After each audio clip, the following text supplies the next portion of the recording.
Buenas, sí, welcome, bienvenidos a otra ronda de series Lex, esta inventada que llevamos haciendo desde el 2020, donde varios profesionales de Salesforce nos vamos enseñando cosillas en demo modes.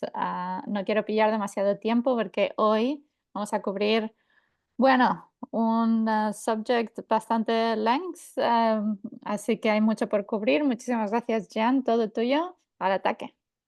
Gracias a ti. Es un placer estar por acá de nuevo. Gracias por considerarme nuevamente. Y hoy día vamos a programar a código. Estaba un poco entrando por estos lados y reencontrándome con cosas de programación. Entonces quería compartir un poco de principios fundamentales para tener un código limpio. No vamos a tocar temas relacionados a las buenas prácticas, ¿no? Lo de for, SOQL, no dentro de for, etcétera. Eso no. Hoy vamos a centrarnos en cómo generar un código legible y escalable para diferenciarnos de cierta manera entre un programador junior y un programador senior.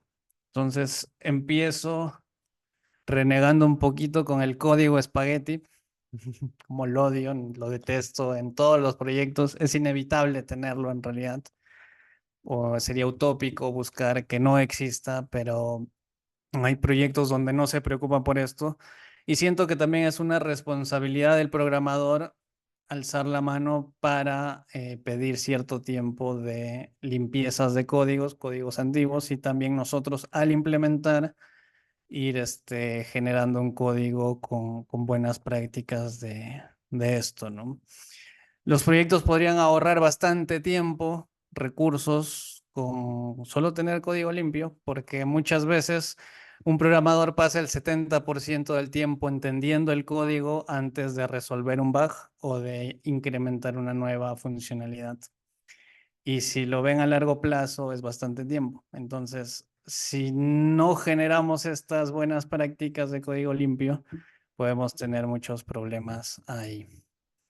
Eh, Vamos a ver 4 puntos específicos del Clean Code. Clean Code es un libro de Robert C. Martins, que se lo recomiendo mucho si quieren profundizar bastante en esto. Pero yo uso 4 puntos que me funcionan bastante bien en el código que hago. Y lo he visto en varios proyectos de escala grande que se utiliza esto. O sea, no hay un PR o no pasa código a producción si no tienen estas 4 cosas, digamos, ¿no? Son cómo nombrar variables, clases y métodos. Ahí lo vamos a ver en el código. Hice un repositorio. Por acá se los paso en el chat.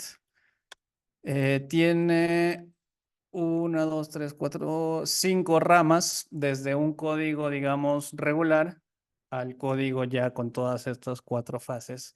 Y unas 3 ramas donde vemos cada una de estas partes hasta llegar al código ya escalable y funcional. Entonces vamos a ver cómo nombrar variables, clases, métodos, la legibilidad en la creación de funciones y métodos, cómo estructurar el código a nivel macro y usar clases globales para también pensar que no somos un único equipo en un proyecto, sino también pensar en los demás a largo plazo, y cómo documentar nuestras clases y métodos sin generar una guía o un manual de usuario, sino dando contexto para que el código vaya ahí creciendo. Entonces, el código de ejemplo que está en el repositorio en la rama main es el código normal, y la rama código limpio es el resultado, digamos. Pero este código trata de que cuando se cierra una oportunidad, como ganada o perdida, se dispara el trigger de oportunidad, y nosotros vamos a crear un registro o registros, ¿no? Bulkificados de un objeto personalizado que he creado que se llama negocio, que actualiza los campos cuenta de la oportunidad. Tiene un picklist ahí de tipo negocio que se conecta con el estado de la oportunidad ganada o perdida, y hay unos montos totales que son fórmulas y cosas así que ahora no nos interesan, pero igual lo menciono para tener un contexto del código. Entonces por acá se los muestro. Está por acá. Este es el trigger handler. Bueno, perdón, este es el trigger que llama a un handler. Y acá en el handler lo he hecho como un código regular. En realidad ni siquiera está mal. En realidad funciona uno. Y lo otro es como que tiene cierto contexto por cómo se ve, pero en realidad si nosotros aplicamos estos pasos para limpiarlo de cierta manera, vamos a ver que cuando crezca este handler y cuando se agreguen más funcionalidades o hayan más equipos trabajando en esto, el resultado va a estar mucho mejor.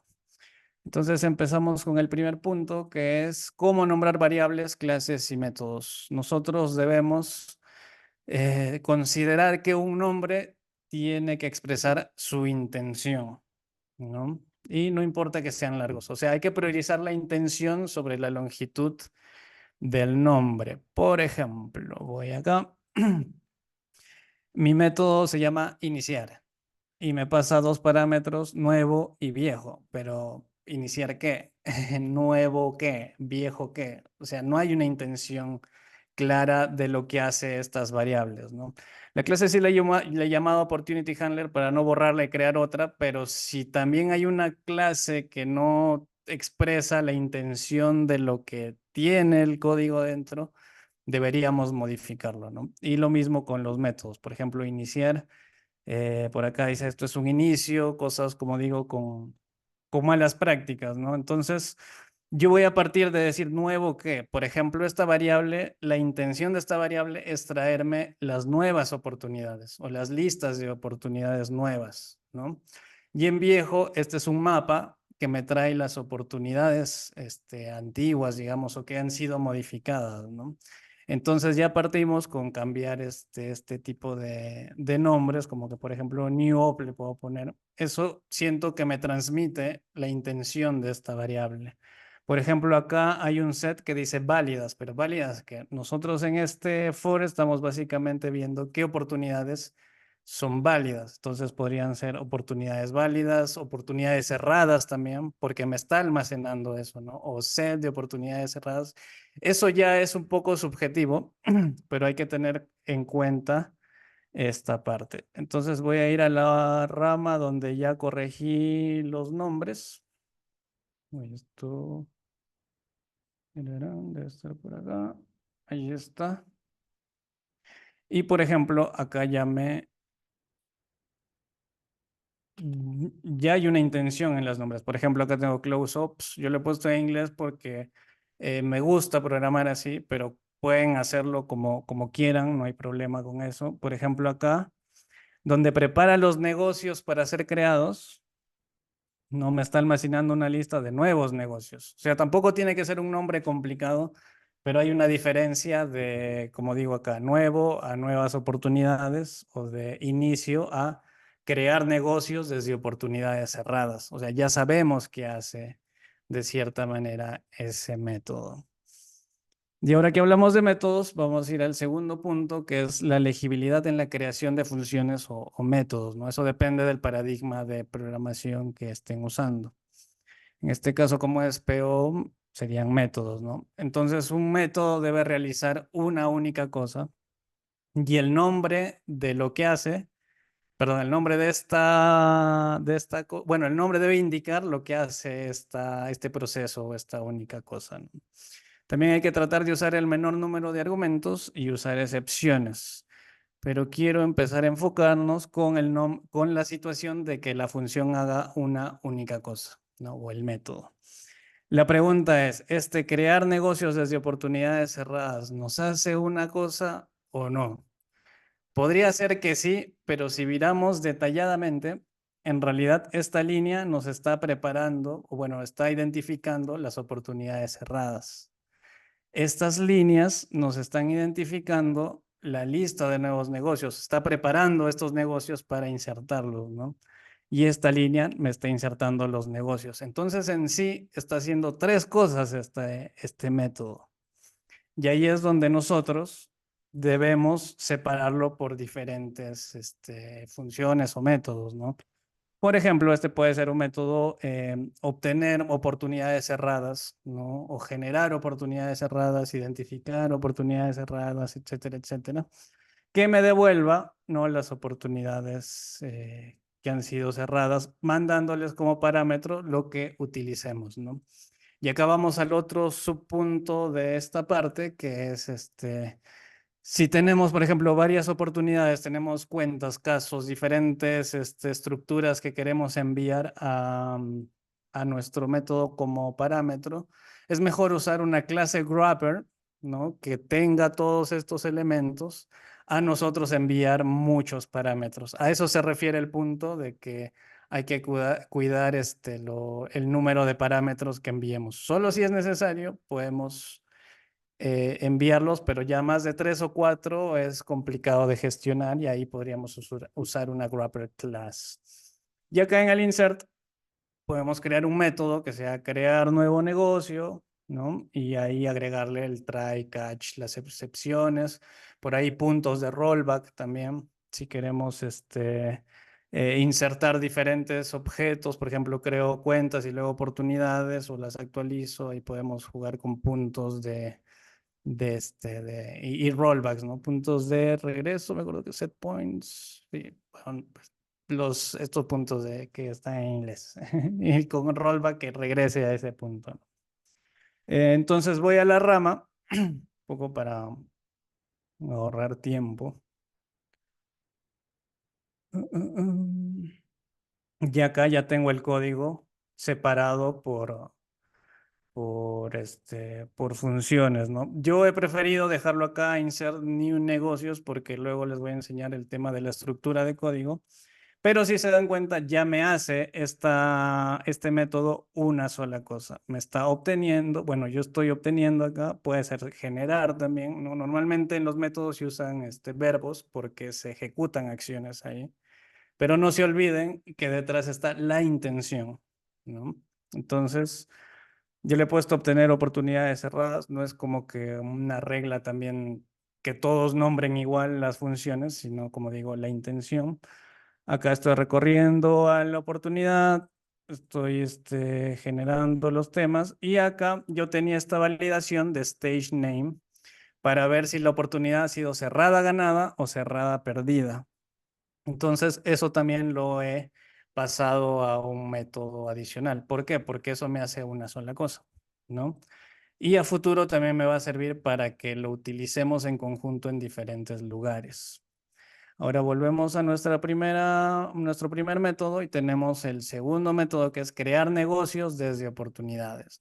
Y acá estamos haciendo esto, retornamos la lista de negocios, ¿no? Los nuevos negocios y finalmente los insertamos. Entonces, este método, cada uno de estos métodos me está haciendo una única cosa y su nombre me dice qué es esa cosa.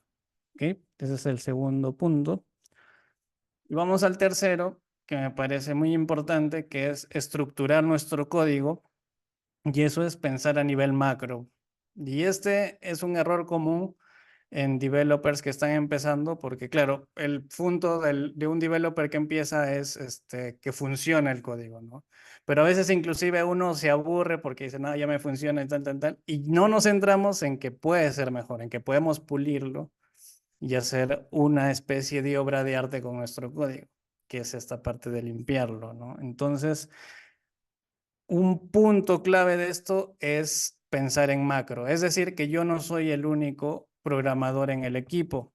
O también a futuro yo me voy a olvidar de lo que estoy haciendo. Entonces la idea es recordarle a mi yo del futuro qué he hecho en este momento.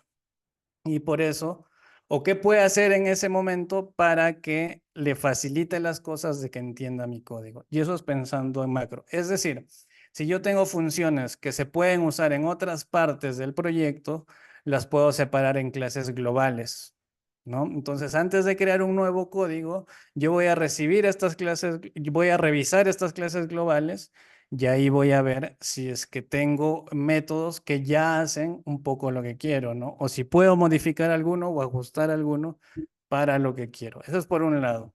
Lo otro es que a veces hay constantes, strings, digamos, que se refieren a estados de pick list o cosas así en nuestra org y también se necesitan en otros equipos, ¿no? Un ejemplo puede ser, voy a volver al código, o es oportunidad cerrada, ¿no?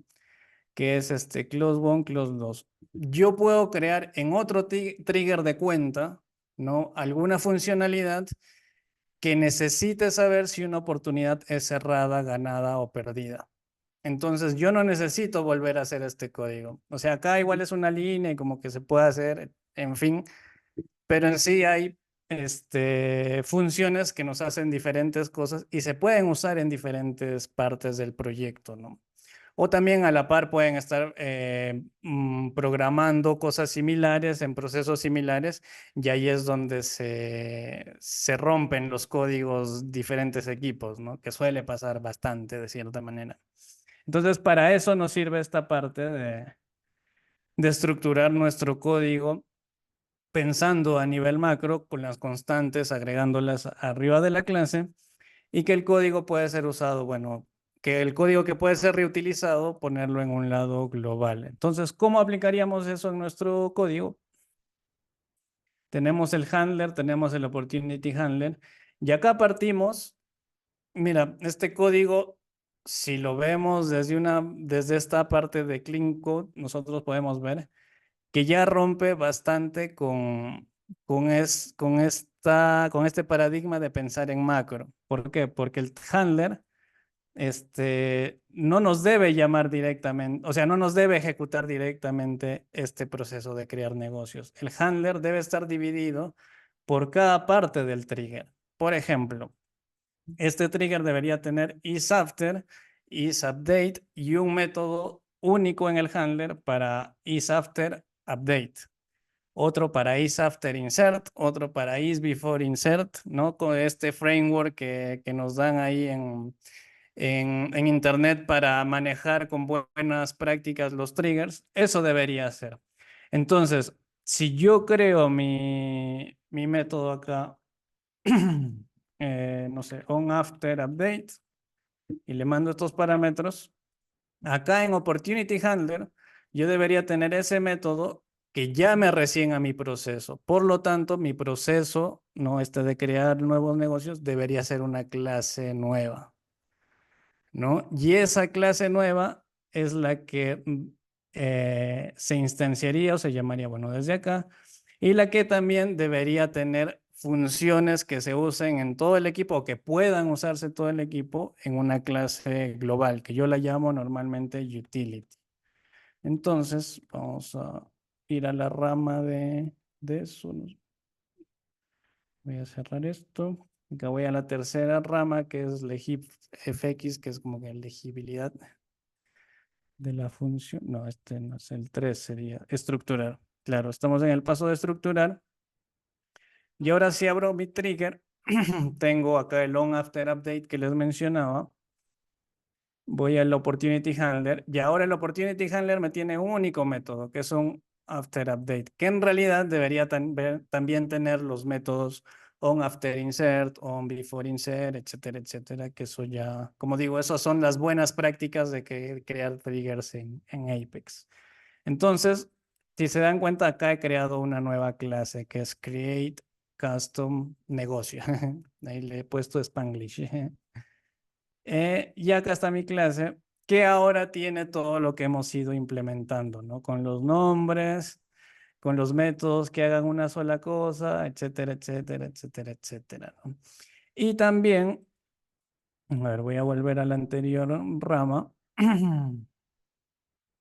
Acá teníamos en strings los estados del piglist de stage name, ¿no? Entonces, eso también lo he cambiado y lo he puesto en una clase utility. Por acá está. Por acá estamos. Acá están los strings. ¿Por qué? Porque ese estado se puede usar, como digo, desde otro trigger, desde otro proceso, desde otro equipo, o nosotros mismos en alguna implementación parecida podemos usar estos estados, ¿no? Normalmente le pongo los nombres, como digo, con intención, ¿no? OPP le pongo para abreviar. Close one status, ¿no? En mayúsculas se suele usar, esto debe ser final porque son constantes. Y ya accedo desde mi clase crear custom negocio a estos estados, ¿no? Directamente. Y también he agregado el método que les mencioné hace rato de insertar nuevos negocios en esta clase global. ¿Por qué? Porque puede que, no sé, en un trigger cuenta, como mencionaba, se cree también un negocio y así accederían directamente a utility, insertar lista de negocios, le enviarían los negocios a usar y acá ya se manejaría el try catch. Bueno, acá se agregaría un objeto para guardar las excepciones. Como digo, los rollbacks, se pueden usar custom exceptions también para manejar este tipo de situaciones. Y acá tengo el otro método que digo que lo pueden usar en otros procesos, que es oportunidad cerrada, donde verifica el estado de esa oportunidad, si es cerrada, ¿no? Cerrada ganada o cerrada perdida. Entonces, de eso trata el estructurar el código, como digo, pensando a nivel general, a nivel macro, ¿no? Y finalmente, tenemos el cuarto punto, que es documentar. Ya casi creo que a veces nos confundimos con hacer un manual para el usuario, que creo que existe un tipo de documentación así, pero yo me refiero a que no sea innecesario, a que dé contexto, porque volvemos al punto donde nosotros mismos del futuro, capaz no nos acordamos qué hicimos ahora mismo en el código. Entonces la idea es que cuando entremos a este código en ciertos años o cuando alguien que no sabe nada del código entre, tenga un contexto de la situación, ¿no? De la clase, del método, para que ya no tenga que entrar a descifrar el método, ¿no? O la clase, si por ejemplo está buscando un bug. Porque si yo tengo dos procesos, account y este trigger account y trigger opportunity, si yo sé cuál es cuál, ya voy a descartar el otro, ¿no? Entonces, el documentar para dar contexto, yo creo que es muy útil de cierta manera. Entonces, normalmente lo que yo uso en las clases son descripción, autor, versión, la fecha de creación.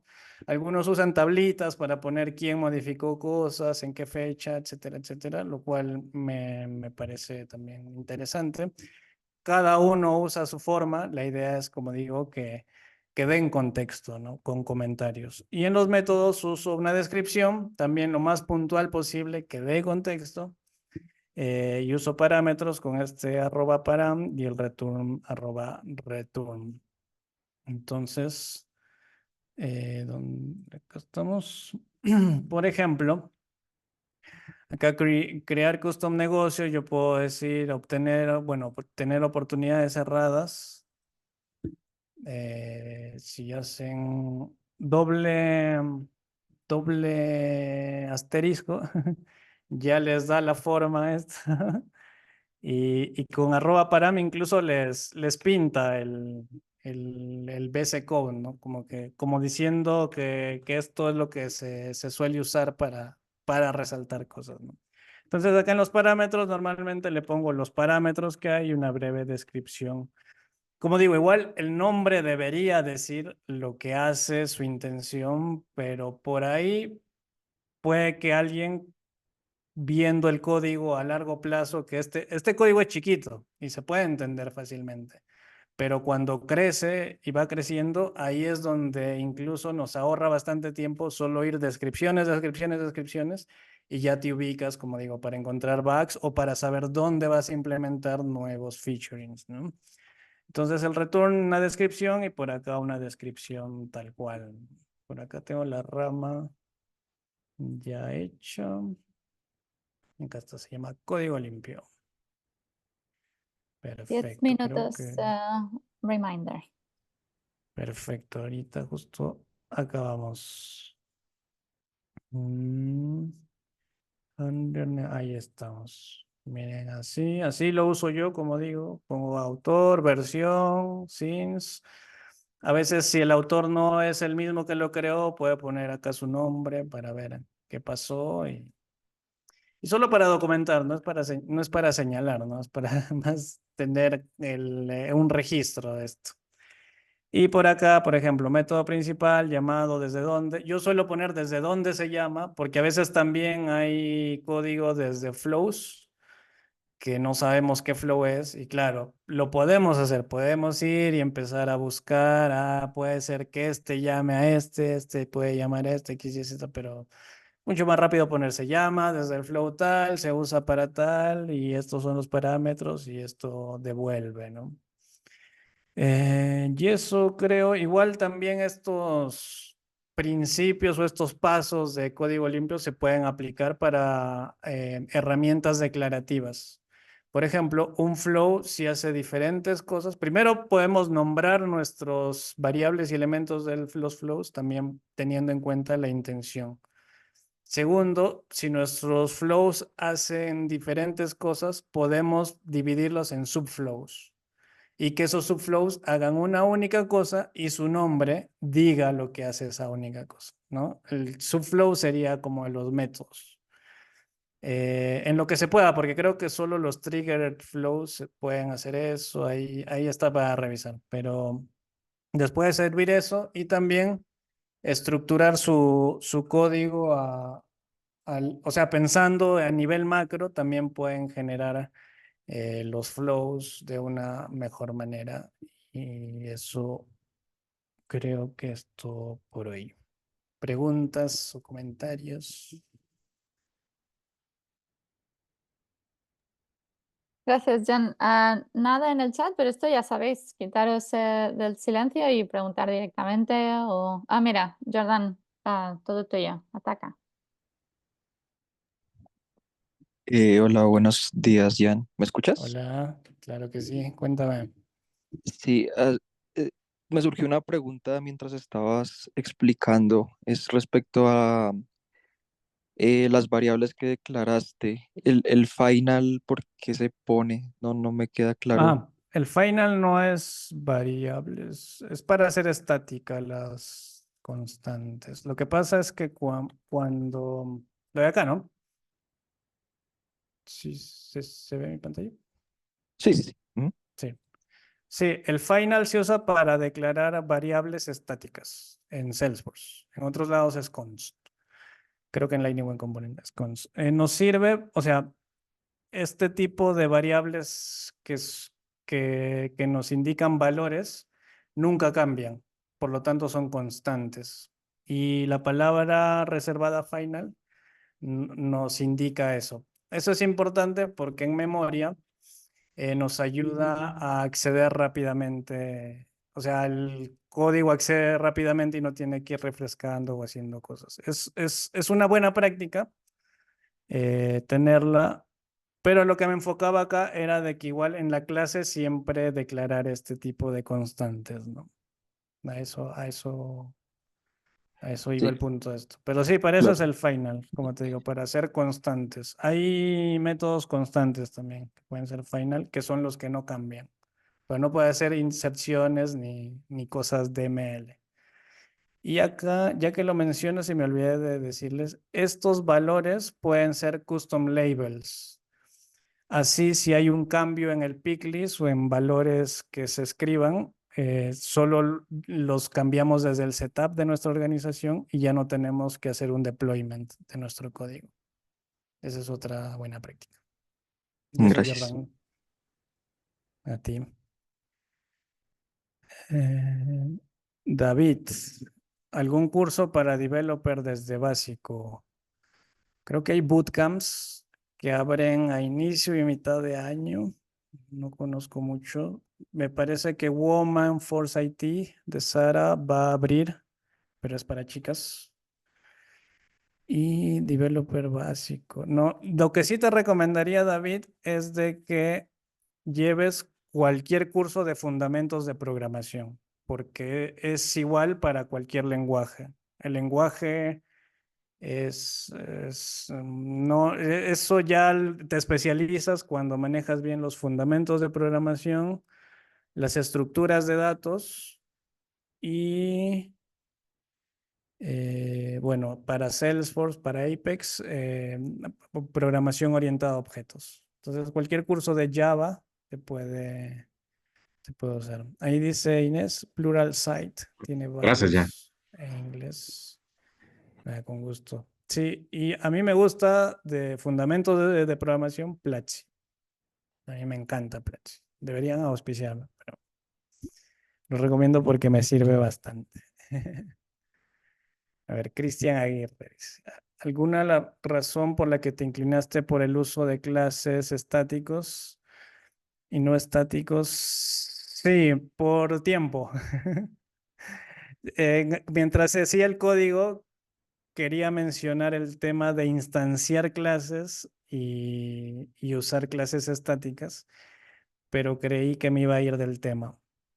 Entonces, en sí usé métodos estáticos por tiempo, porque accedes directamente solo al ponerlos, pero por ejemplo, esta clase de crear custom negocio podría ser instanciada. ¿Cuándo se instancia? Cuando hay parámetros en el constructor. Y esta clase perfectamente tendría un constructor. Como digo, cuando creé el código, medio quise ir por ahí, pero el tiempo ahí se nos reduce. Gran pregunta, Cristian. No sé si la respondí. Excelente. Perfecto. ¿Alguna más? Yo, rápida una, Ujú. mucho de esto es también tener estándares para el equipo entero, no solo es uno, pero ayudarse los unos a los otros, ¿no? Y has mencionado un poquillo. Am, ¿Cómo has visto poner estándares en practice, sabes, en proyectos que hayas hecho? Que que se use, ¿no? Que sea más que ponerlo en un Confluence page, pero que se usen, que se revisen, que Sí. mm, Yo creo que parte justo del developer, que primero diga qué prácticas tenemos y si no hay, pujar por hacerlas. Porque en los proyectos donde me ha funcionado, el manager no está detrás de eso, el technical lead no está detrás de eso. No, a veces ni les interesa mucho. Entonces, los developers, el equipo de developers son los que creo que deben ir empujando para que se creen primero o se usen los que ya están en el conference. Por eso creo que es importante que nosotros lo sepamos y los implementamos o los sugiramos. Hay una regla del Boy Scouts ahí en Clean Code, que es de que si tú ves un código malo o que no hay, tú vayas y lo tomes la iniciativa. ujú. Eso creo. Leave the place better than how you found it. Excelente, no entendí, pero sí. Dejar el sitio mejor de cómo lo encontraste. Excelente, sí. Sí, tal cual. Quería pasar también diciendo yo que nos queda un poquito ahí de tiempo, que estoy haciendo lives todos los miércoles a las 3 de Perú. Estoy resolviendo simulacros de admin, de Focus on Force en vivo, en español.